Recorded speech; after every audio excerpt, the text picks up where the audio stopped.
Phoenix Extravaganza was a member of the House of Xtravaganza in 1988.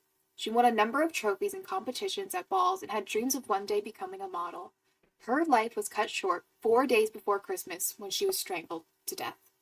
Today, we are going to be talking about the ballroom community and the transphobic climate in the United States and ask ourselves, why wasn't her case given more attention?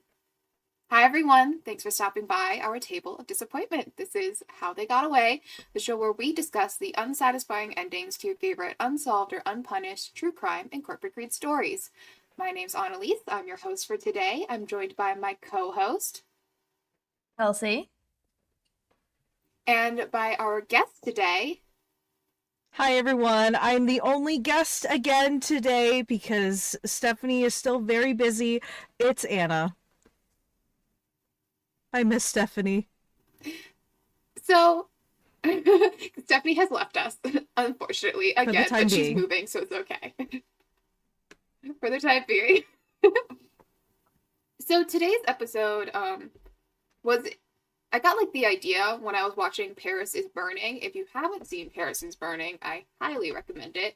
It's all about the ball scene in New York City in late 1980s. It's very interesting. So to start, I wanted to kind of provide a little bit of context in terms of LGBTQIA plus history, specifically transgender history around the 1980s and 1990s in the United States, to kind of give us an idea of what was going on when this was happening. Because we weren't alive then. No.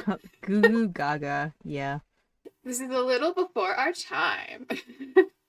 Not that much though, and that's what's so scary about when people talk about the issues today, and there's this attitude that it's so much better than it was, and it's also but we're still talking about the same exact issues. Yeah. Mm-hmm. Just to varying degrees. So, homophobia and transphobia has a long history in the United States. The Stonewall riots in 1960.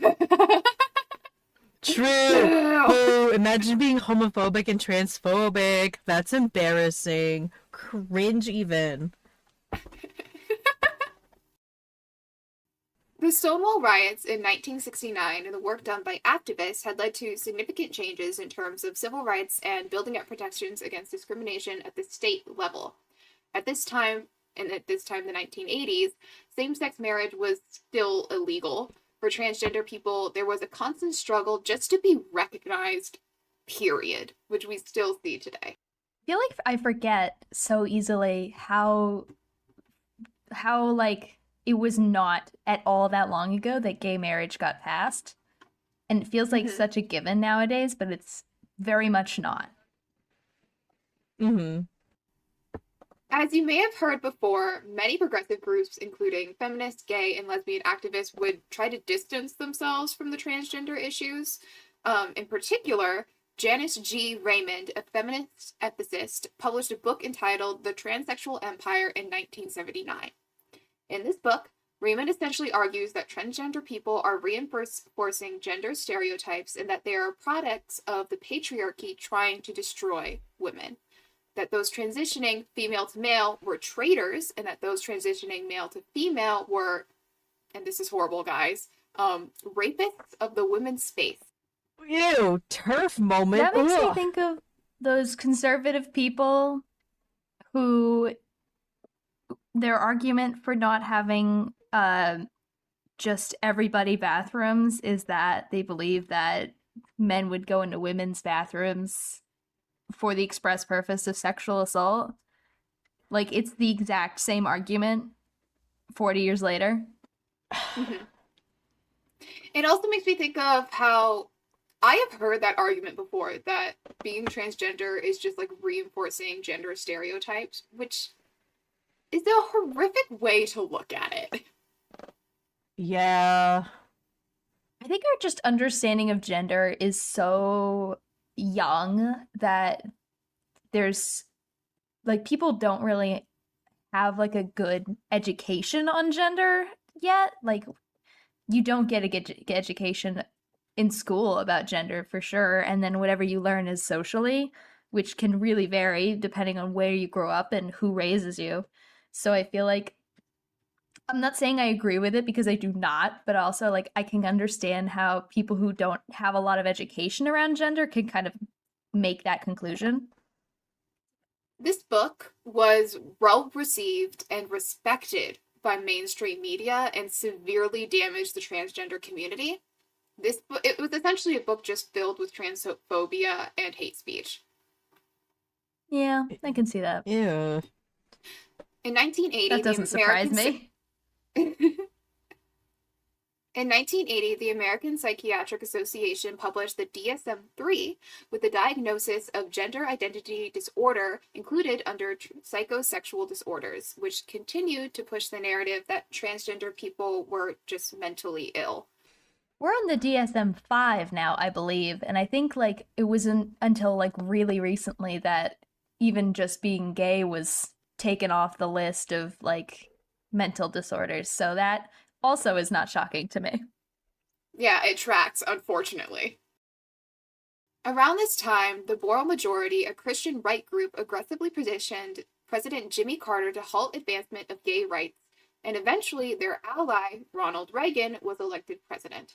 The group continued to grow the anti-gay sentiment in America. No, a conservative white man. Who could have seen this coming? Oh my god, how could this ever be? Oh. I gasp and drop my, dainty... I can't. I was gonna do, a whole thing, but I can't. I was just thinking, a little, handkerchief. Dropping the handkerchief, but I can't. There's more than two genders out there. Fans myself with ridiculously large fan. How could that be? Two genders is already enough. 3 genders is a handful, and you're telling me there's more? Oh, my poor southern, fragile, delicate, what do they say? Nature? What do they say? Intuitive. Sensibility? Wait, no. Sensibilities, yeah. My delicate southern... Oh, it might be Constitution. I don't know. Well, obviously, we're not southern, and I don't really know what that is. I don't even know if they talk like that anymore. I don't think so, but, it's funny. I think you're just thinking of Gone with the Wind. I mean, essentially, I'm just trying to remember what weird Georgia stuff they're has not saying. changed since Gone with the Wind. Georgia has not changed one bit, and that needs to change. Anyways, Of course, we can't talk about this time period without discussing the HIV/AIDS epidemic, which became prevalent in 1981. It was labeled as the gay plague since it was mostly seen affecting gay men. Transgender people were also amongst the hardest hit. The HIV/AIDS epidemic was so ignored by the US government that President Reagan didn't even say the word AIDS publicly until 1985 after 12,000 Americans had died. oh, So, do you remember, 3 years ago, when COVID, the whispers first started of it maybe being something serious, but everybody was like, no, it'll be fine. We can handle it. Flatten the curve. We're so evolved now. We won't let an epidemic or a pandemic spread. And then the entire globe shut down, and then there was a pandemic, and millions of Americans died, and people still continue to die to this day. And then monkeypox hit the US, not nearly as badly for sure, but then immediately there was this narrative that it only affected gay men. So people didn't think that they could get affected by it at all if they weren't gay, even though people could get it just from touching surfaces that had infected fluid on it. And it's just wow, we've learned absolutely Nothing. was that nothing. Was that also just nothing COVID? at all. Or was that the monkeypox thing? Well, COVID we thought you could get from surfaces. It was monkeypox. It was kind of it was a twofer, because it's okay. we think we're so well evolved in terms of understanding health crises, and also understanding there's not this weird social bias. Diseases aren't I'm only going to affect gay people because that's what my sensibilities do. Viruses don't follow those kinds of They just go, is that a body? Mine now. I'm gonna pay the lease, and I'm gonna pay off my mortgage. Unlike, well, I look at this economy. No, I thought you were gonna mention when the government didn't do anything about the whole HIV/AIDS thing because they were like, oh, like, we don't need to do anything. They'll all, like, die off. And then I think, I could also be making this up, but I think there was, like, a tweet where, like, someone who was conservative wrote a very similar tweet, like, oh, we're not going to really do anything because maybe, hopefully, it'll kill off, like, a lot of the blue party or something. Or, like, it's not directly about gay people in this sense, but, like, that's... Ew? Who has that mentality, like, yeah, I'm not gonna do anything, and hopefully they'll die off, like, COVID and, HIV. So for HIV, they were like, oh, we're not gonna do anything about it because maybe it'll kill the gays off. It's kind of deal. And then when COVID hit, the Republicans or conservatives were like, oh, we won't really do anything. Hopefully that, like, it'll kill off, you know, the liberals, quote unquote. Which is weird. I do remember that. That was definitely a thing, which was funny because it definitely was not like a fully 100% only this, but like there did seem to be more liberals who were taking the mask mandate seriously than there were conservatives. So I don't know what their logic was around that. I also remember there was like, I don't remember what denomination, but there was like a religious leader who tweeted that COVID was God's punishment for gays. And then like 3 weeks later, he got COVID, and everyone was like, okay, man. The Lord said... Yeah, sounds like you're telling on yourself. The Lord said that. And there definitely was at the time, and there definitely was at the time of AIDS, the idea that this was punishment for sinners, which is Time is a flat circle. We've learned absolutely nothing in the last 50 or even 100 years. Yeah, so all that to say, the climate that we come into, not that different. In some ways different, but not entirely. Yippee! Thumbs down. That's the thing about it, is that, like, you think you're gonna be better because things have changed, but then it just turns into, we're gonna do the exact same thing, but at least everybody has a smartphone for this. Yeah. At least we can all tweet about it. At least I can tweet about it. Yippee! So shifting gears, let's talk about the ballroom community that Venus was a part of. So the ballroom scene can be traced back to... Before you start that, when you say ballroom, do you mean like in like ballroom dancing? I am getting into that. I'm just about to... Okay, give her a minute. Give her a minute. She's getting there. I'm going into this fully expecting a masquerade type ball, so if it's anything other than that, I might be disappointed. You'll get it in the next 2 sentences. Okay. So the ballroom scene can be traced back to the late 1800s. One source said 1869. Notably, there was Harlem's Hamilton Lodge number 710, which post-Civil War would regularly host drag balls. Drag balls, ballroom, ball community, that is what we're talking about. I love when conservatives are like, I want to go back to the old days when people didn't dress up in drag or were gay. And then there's this stuff where it's like, oh no, people were very much having drag balls all the way back in the Civil War times. Oh yeah. You just didn't know about it.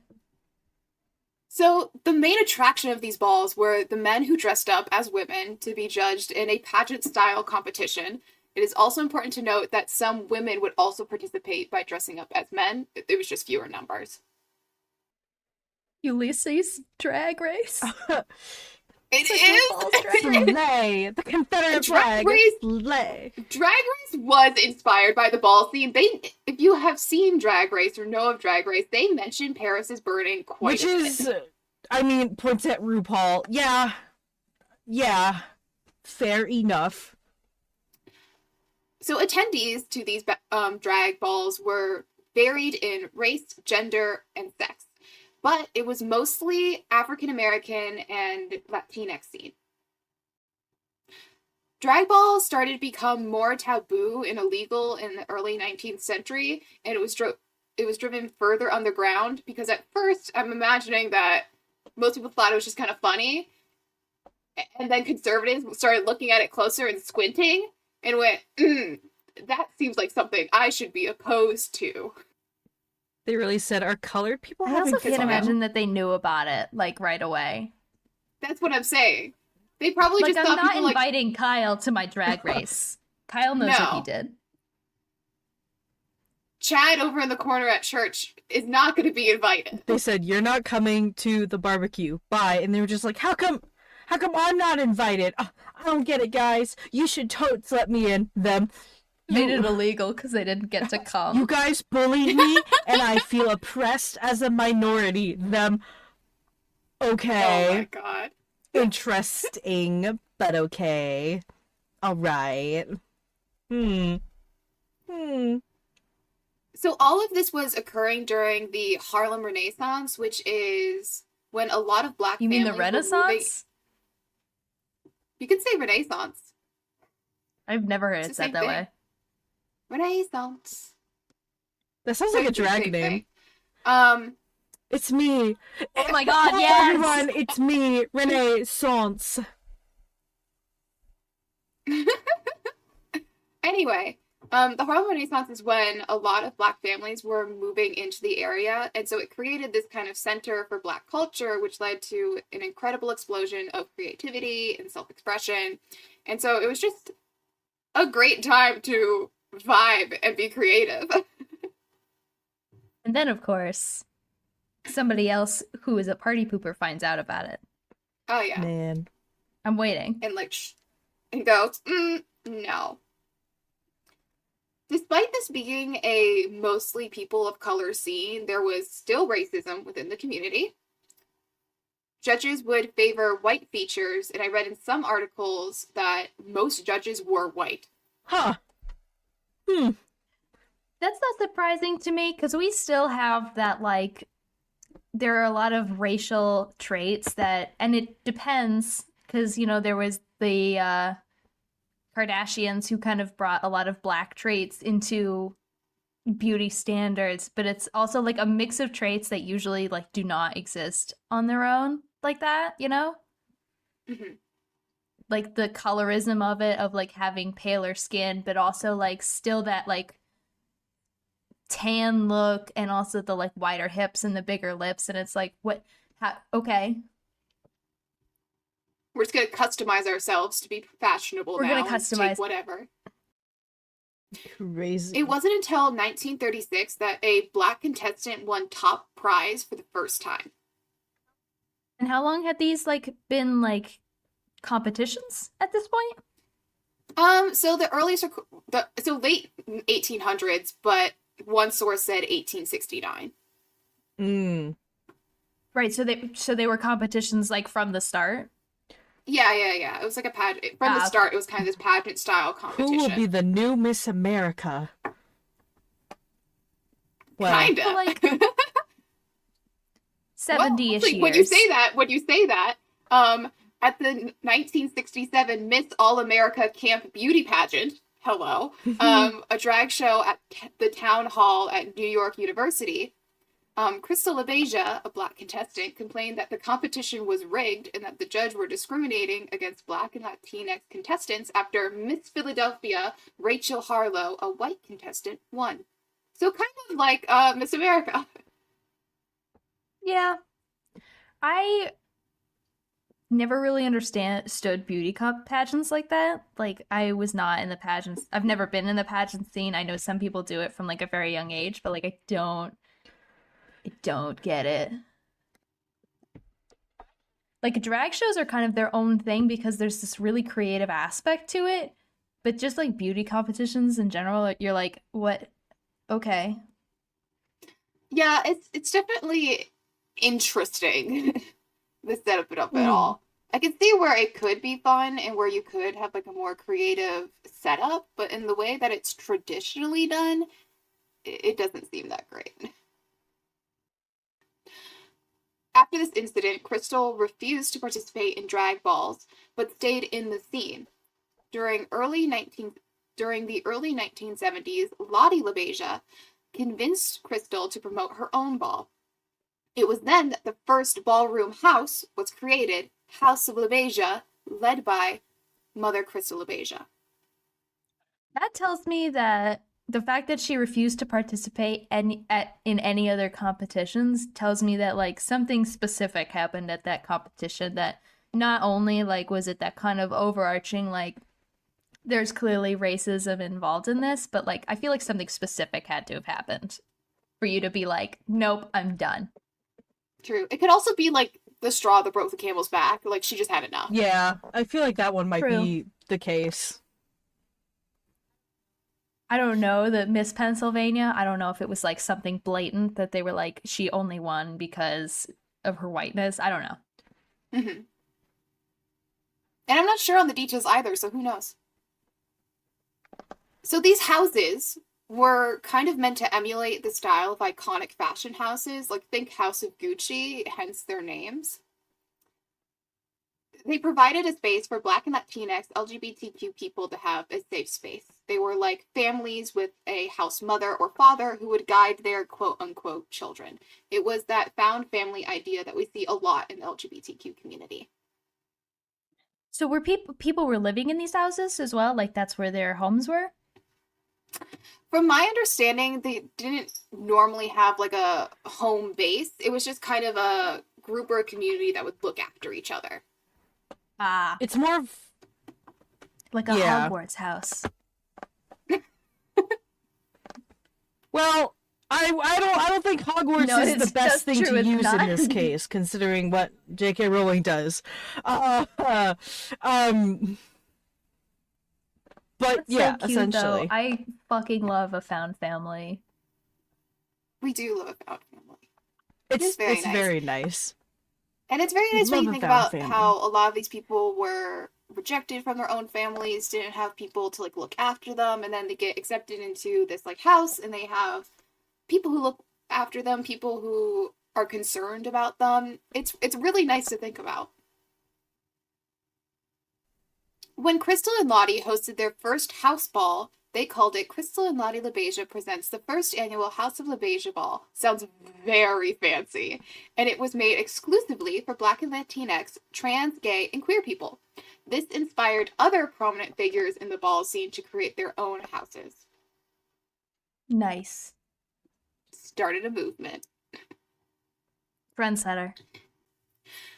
In 1973, house ballroom started to differentiate itself even more from the drag ball scene with the first gay man competitor, Erskine Christian, and with the inclusion of more categories beyond the traditional pageant style. There was categories like face, body, runway, and performance, which would later include voguing, originally known as pop, dip, and spin. Is this where like lip sync for your life from RuPaul's Drag Race kind of comes from? That like those different categories of competition? The lip sync for your life thing is Annalise might explain later. But the lip sync for your life is pretty much just, if you don't watch Drag Race, it's essentially the two bottom queens, or sometimes in All Stars it'll be the two top queens. It's top or bottom depending on what you're watching, where they have to compete with each other to determine which one of them is going to stay. So it's pretty much, in this case, it's about performance. The categories, however, are more of like in the challenges that they do. So an episode for RuPaul's Drag Race, they will have like a mini challenge and then like a big challenge. So what they do in RuPaul's Drag Race is gonna be a lot different. Like it's loosely based off of what Annalise is saying, but you can see like a little bit of connection. Not exactly the same, but you'll be like, oh, if you do watch the documentary Paris is Burning, you'll be like, You okay. can see where it like Because grew they out do of. mention the documentary a lot. Yeah, they do mention the documentary a lot in like one specific challenge. Right, I but guess we I can meant get to less that like later. lip sync for your life specifically, but like lip syncing as like a thing to do, like a performance thing. Isn't that very rooted in the trans community? Or the drag community, rather? I think I would say so. Yes. I don't know how they do it in like 100% in the How Paris is Burning, but I would say yeah. I have very limited knowledge, but from little pieces, So I just to go, give yeah, that sounds fair. an aside about voguing, some people claim that Paris Dupree is the creator of voguing. Willie Ninja of the House of Ninja has also been known as the godfather of voguing. And if you have no idea what voguing is and have been lost during this conversation, it's a style of modern dance that mimics models posing for a camera. In Paris It's Burning, Willie Ninja talks about how voguing was a way of throwing shade or criticizing your opponent. Again, as we've said it multiple times before, watch the documentary and check out some of the voguing scenes. It's like pretty incredible what they do. I feel like it's almost a tragedy that TikTok wasn't around during that time, because I feel like TikTok voguing takedowns would have been such a thing. Voting. Just Vogue battles constantly Yes, back and forth on exactly. TikTok.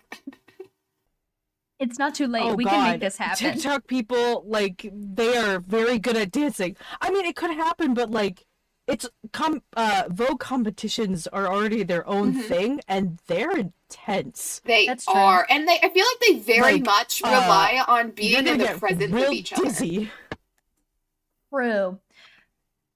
Yeah. The thing though is, work off the vibe. They're kind of similar in terms of communities, because, and I don't know if you're gonna get into this, Annalise, but like, I know that a lot of like trends that came out of the drag community kind of got appropriated by other people of the mainly white persuasion, and that's also like a big thing with TikTok dances, is that a lot of like small time, usually people of color creators will create a dance and then it'll go viral, and then people kind of appropriate that dance to make it pop, like, because they already have this huge following, and then they just kind of rake in the views and follows because they do this popular dance, and the person who actually created it kind of gets washed away.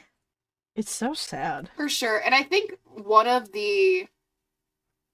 thinking of voguing, one of the examples for that is that Madonna became really well known for Vogue and then doing voguing. Yes, that's what I was thinking of. Yeah, when it came from this community instead. So you can see how it kind of gets glossed over.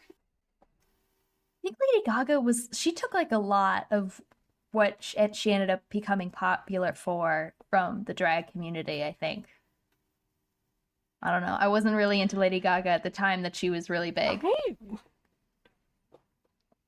Actually, I don't know if she has, actually, because she is considered an idol in the gay community, but at the same time, I'm not too sure. So that might be like a good thing to check into, because I know that Madonna has kind of like a little thing. I'm not too sure about this. I'm only going off of like the parody of Madonna that they talk about in RuPaul's Drag Race called the Madonna Musical. And she talks about like how fascinating gay people are, or technically like the script says that. I don't know how Madonna herself says about these things. So Madonna, yes. Lady Gaga, I'm not too sure about. I just think Lady Gaga is just being like an avant-garde lady. I might also be mixing my essentially, pop and the gay people are like, good for her. Madonna up with Lady Gaga for sure. You know what? That's understandable. Understandable. Have a good day, because if you don't know anything about them, you'll look at them and go, yeah, white blonde ladies. Except one's a lot older, but you know. Moving away from that, I want to get into a little bit of House of Xtravaganza. Just so we all know, Extravaganza in this case is not EX, it's just X at the start of it, which is kind of iconic. We're too cool for the E at the beginning. It's iconic, let's be honest here. House of Xtravaganza was founded in 1982 by Hector Valle and is one of the most well-known houses.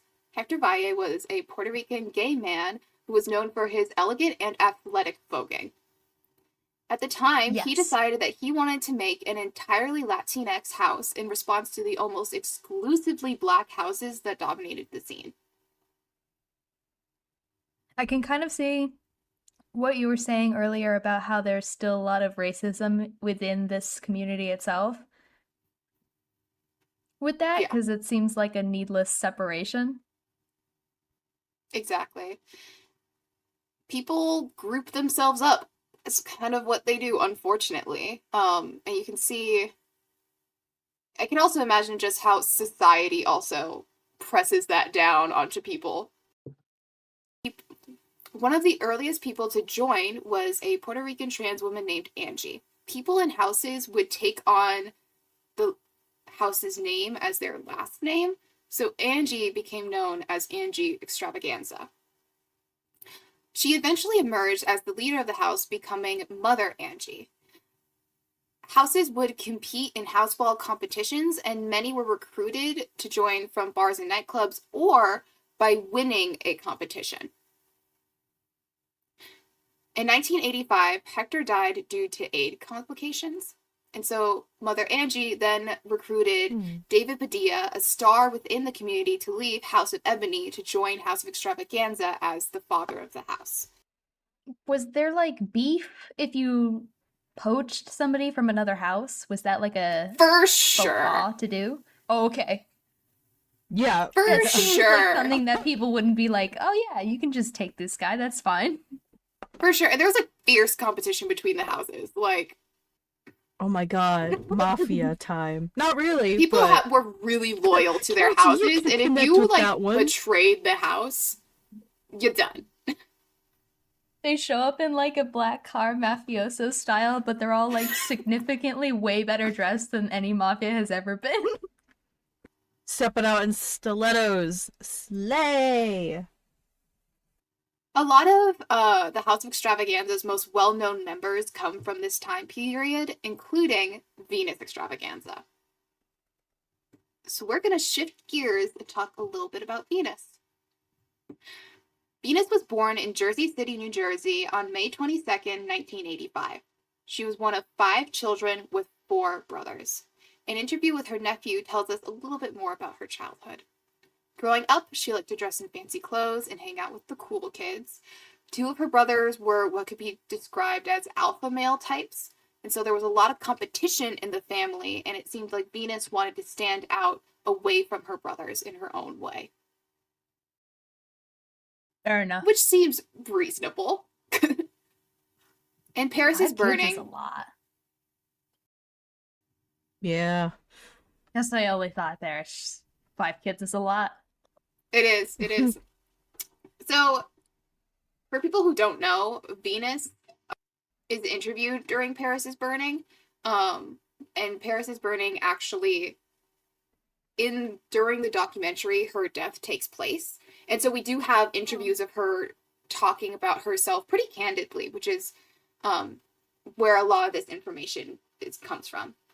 So Venus talks about how she did her best to hide that she was transgender. She started performing and dressing femininely when she was around 13 or 14, around 1978 or 1979. Her family kind of started to clue into what was happening, and Venus says that she moved to New York because she didn't want to embarrass them. That's really sad. It is really sad. And I'm going to talk about this later. It's really interesting. Her family didn't like cut ties or completely shun her. But she wasn't able to be her authentic self with them. So it's a really interesting balancing act there. I think that's a really realistic like relationship though, because I think a lot of people expect like a coming out to be like a very black and white full support, or you have to cut your family off or they cut you off, and more often than not I think it's a lot more like it's a complicated relationship. It's not perfect, but it's not like the worst ever, and they're still your family, so you don't necessarily want to cut them out forever either. Venus was invited into the House of Extravaganza by the founder, Hector.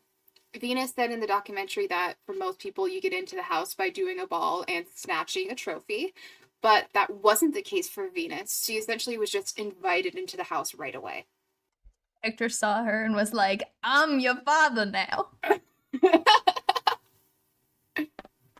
You, in my house. Get in here. Go to your room. Venus tells this story about how Hector took her to Greenwich Village for her 15th birthday, got her a cake, and threw her a party. Which is a really sweet story. I forgot. Like, we're talking about her being, like, 13, 14, but then I didn't even, like, equate the fact that she'd moved out that young. All on her own. That's so sad. She did. Oh my god. No wonder Hector was like, get in my house. You're a giant. You are a minor. Come here. By 1983, Venus was performing in the ball circuit as Venus Extravaganza. After Hector passed, Angie Extravaganza took Venus under her wing as her kind of like her protege. We love a found family. We do love a found family. Venus in the documentary is very open about how she was an escort and did sex work to make a living. This was a fairly common occupation for those in the ball scene, but it was dangerous. Venus described how during one job she was attacked by a client who hadn't realized she was transgender, and she had to jump out of a window in order to escape. Wow. Just wow. Oh my god. Yeah, we're making a dark turn quite fast. Venus was an aspiring model and talked about how she would like to have sex reassignment surgery to, in her words, make myself feel complete. Oh. I do want to show, I think now might be a good time. I want to show you a picture of her. She is fabulous in this picture. Oh my god. The hair is very 80s. Right? Be nice No, to I her. like she it. looks I like it. incredible. So in She's this slaying. Slay the house down. So in this photo, she's like leaned back with a heel in the air and there's trophies in the background. She has this like gorgeously curled and blown out hair. And she's just looking iconic. You can also see below this, I have a picture from the documentary when she was like talking about her life. This picture is actually in her cousin Frankie's room in her grandmother's house. Oh. Which tells you something about how she wasn't that far removed from her family. Nice. During her last interviews for Paris is Burning, she said that she wasn't in prostitution anymore, but there were men that she would like go on dates with and they would buy her gifts. She said that they were friendly gestures. We don't know much else about her work at that time. Get that bag, girl. Mm. I can't get over the guy who attacked her because he didn't realize she was trans, and I'm still thinking about it. And the fact is, like, if you told me that it happened like yesterday, I would have been like, yes, of course that happened yesterday, because we've done absolutely no progress in some aspects in the last 40 years. Yeah. Like I said, like I was saying before, Venus had a relationship with her family. It seemed like they weren't accepting, but they didn't flat out refuse to see each other. Essentially, they would ask Venus not to come dressed femininely, like she normally would like to. She would normally come in like sweats or something. She also apparently at times would skip competing in balls to babysit her nephew. They're working on it. It's not a perfect family relationship, but they're working on it, I guess. It's definitely different than, like you were saying before, that narrative of families completely cutting ties. There's a little more complexity in real life. I mean, that certainly does happen to a lot of people, but for some, it's a more complex situation. I think a lot of us, not only people in the LGBTQA plus community, but even just your average person, like, are we all completely candid with our parents and family about who we are as a, like, there are some aspects that you don't share with your parents of yourself, and I think that's kind of normal in some aspects. It's unfortunate that you have to hide that much of yourself. You know, I guess there's just degrees in what you're willing to hide from your family. Unfortunately, on Christmas Day, 1988, Venus's body was found strangled and shoved under a bed at New York's Justice Hotel. She had been there for 4 days before she was discovered. She was 23. Oh my god. Young. Very young. Oh my god. Oh, no. There is very... So close to our That's age. literally, No. oh my, like I can't It even. is my age. I thought you were gonna say she like died of AIDS, which is really sad, but it was like unfortunately a truth for a lot of people at the time. But it was like, no, she was like violently murdered, which I guess is also a Right. very sad truth of the time. Mm-hmm. There's very little known about the details of her case because it is an ongoing open investigation. They did not solve this. Unfortunately, at the time of her death, Boo. Venus's case was not given a lot of attention. we don't even know if this was like a John who she didn't really know well, or even if it was someone who she was seeing regularly at the time. Like, if she was in a domestic violence situation, like, is she going to call the police? Like, what are the police? That could just bring more trouble than it's worth. Like, who could she have even gone to get help if she was in a situation and knew about it? New York City at this time was experiencing its highest crime total record during the late 80s and early 90s. So, frankly, her case was likely not seen as a priority because she was a transgender woman and people were extremely transphobic. Also, because of the fact that she's kind of at an intersection of a group of people ignored and shunned by society: a person of color, transgender, and a sex worker. Most chalked this case up to being Venus not telling her client that she was transgender and getting killed when the person found out. As we know from numerous, uncountable other cases, people who do sex work, it just doesn't get investigated when they die. And we've talked about that before with different cases here. It's really unfortunate and not fair at all. Yeah.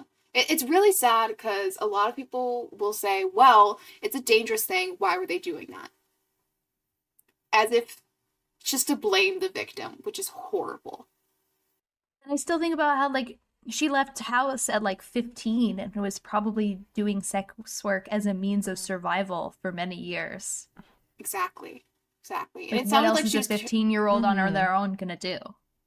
Yeah, and it sounded like she was really trying to distance herself from that because she had had a bad experience. She had had dangerous things happen, and it sounded like she was trying her best to get into a line of work that was safer. Angie, after the death of Venus, talked about how Venus was, quote, too wild with people on the streets. Before this incident even happened, Angie was afraid that something was going to happen to her. It kind of sounds, in some cases when it's described, like she was a little too trusting of some people, or just the fact that she was just willing to do these things for survival that she was willing to overlook sometimes.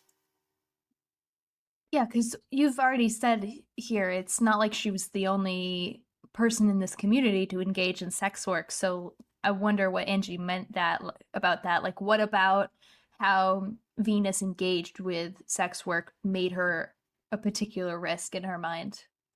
Mm-hmm. At Holy Cross Cemetery in North Arlington, New Jersey. According to her nephew, Venus's mother kept a lot of her trophies, dresses, and pictures from when she competed in balls. Her mother was proud of her, according to her nephew, even if it wasn't something that they were able to accept at the time. In retrospect, she was proud of her. Venus became a well-known figure in LGBTQ history, and it's interesting because she wasn't a particularly outspoken activist, but she is the perfect example of a transgender person who just wanted to live a normal life and, live her actualized life. And I think it's kind of like that tokenizing of a person of color in conversations about race where they have to be put in this role of educating the white people in the conversation. There's this expectation, I think, for a lot of people when you're in these minority communities that you have to be an activist and have to like fight the good fight, it's a very worthy cause, but it's also like some people just want to live their truth, even if that truth is something that people need to fight for. Some people just want to have the life that they want, Mm-hmm. And before we wrap up, I also wanted to talk about another case from House of Xtravaganza. Aren't I disappointed enough on Elise? Oh. I'm scared, please. No. This one is from 2012, and I actually found it while I was researching. So, Lorena 2012. Escalera, also known as Lorena Extravaganza, was a 25-year-old Puerto Rican performer known specifically for her impersonation of Beyonce and Jennifer Lopez. She was born in Puerto Rico and moved... Get it, queen. She was born in Puerto Rico and moved to New York City at 18 years old. She had been working as a makeup artist but wanted to do more as a performer and a model. On May 11th, 2012, Lorena brought 2 men to her apartment at 43 Furman Avenue in Bushwick. At 4 a.m., a fire started, and a person passing by noticed and ran into the building and started banging on doors and alerting residents. Everyone from the building except Lorena made it out. Can we talk about this bystander who ran into a burning building to start alerting? Like, what a hero. Like, way to go, dude. Like, this is about to get to be a really tragic story, but, like, good for you, guy, whoever you are. Everyone from the building made it out except Lorena. Firefighters and officers She was arrived already dead before that fire started, wasn't she, Annalise? Firefighters and officers arrived and the fire was put out. At 4:37 a.m., Lorena was found unresponsive, and the paramedics declared her dead at the scene. Oh, no. Firefighters had deemed the fire to be suspicious, but didn't find any accelerant. There had been some work done in the building recently to the electrical system, but that's kind of the only clue we get for that. What is most suspicious is that the whereabouts of Lorena's visitors to this day is unknown. Mm-hmm. Allegedly, the Good Samaritan who had warned everyone about the fire had seen 2 men arguing at the front of the building when the fire had started. There is little else known about this case. As of right now, from what I can tell, there's no details to why Lorena had been unconscious or who those 2 men were. It's just suspicious. Did they ever perform an autopsy to determine if she was alive at the time the fire started? I literally could not find any more details. I found like 2 articles on this and nothing else. God damn it, because you know they were 2012? It's the same thing. 2012, it's the same thing. They didn't pay attention to it. Oh my god. Yeah, I had a real hard time finding articles that gave more details than that. I'm so mad. I'm so goddamn mad. Because I feel like we know what happened there. I feel like we know what happened. I also wanted to note that the original New York Times article that discussed Lorena's death has been heavily criticized. The opening sentences described a curvaceous woman drawing people's eyes in her, quote, gritty neighborhood. What and the instead fuck of is saying, that? I know. And instead of saying named Lorena, they said Ew. called Lorena, which is weirdly Ew. dehumanizing. It's super weird. Ew. And GLAAD, aka Gay and Lesbian Alliance Against Defamation, wrote a whole article, which is in the description. It's a weird case scenario, and it really tells you that the way we're treating these people, not great. Yeah, We're that not should treating read them like the local human woman beings. found dead in fire. Like, what? Yeah. Like, why did you have to... Who took, like, weird, disgusting poetic license to, like, write her as some weird, like, Jezebel figure when she's just a woman who died in a... Well, I don't think she died in the fire. I think she was already dead, but still. Points. Yeah. The fuck is that? Oh. 2012. It's so messed up. It's so messed up. And it just really goes to show you, like we've been saying this entire time, things have changed, but not that much. I'm so mad. I'm It's so so mad. sad 'cause Not at things the are, guy like, who going ran in the backwards burning all over building to again. alert people, but like, oh, come on. You get like a little bit And of that's- hope, and then you go, beans. I'm trying to be kid friendly, even though I've said a lot of stuff. And now there's just 2 guys who I think we know exactly what they're guilty of, just walking around, and they're probably never going to get caught because nobody bothered to look into this at all. I'm so mad. Yeah, that's what I have for you today. I really was just focusing on Venus when I first started researching, but I had to talk about Lorena when I saw that. I mean, it's obviously a different case, but it's also like a very similar story, and the time difference, I think, says it all about how we kind of act like we're in this much more progressive age, but we really are not. Not when it comes to things like basic safety. Exactly. Yeah. I'm so mad. Annalise, I'm so disappointed. I'm sorry. I had to bring it thankfully to you. people I had are to bring the more story. Are more vocal now about injustice against trans people, which is great. Because back then there was like little to nothing, and if there was Unless something, you're in one you of had those to keep to states where they're yourself. trying to roll back trans rights. Yeah, it's so sad because like one drag race performer, Eureka, recently came out as a trans woman, and she lives in Tennessee, where that's one of the states where they're actively trying to like remove rights and protection and everything, and I'm just like, Oof. ma'am, I'm so sorry. Like there's other trans drag race performers as well, but I'm only mentioning her because A, hers is very recent, and B, I look at Tennessee and I go, I don't want to see that anymore, but you know, We're so progressive, everybody, all the states, so what if we take away your rights? Fuck women, literally. But I think the good thing that we can take away Scratch from his this, or the thing that we can see as, I guess, the spotlight in all this darkness, is the found families in these houses and the amount of creativity and just how wonderful it is to have a community, especially when your community is being shunned by society. It is nice to have people to look after you and to look after each other. Yeah.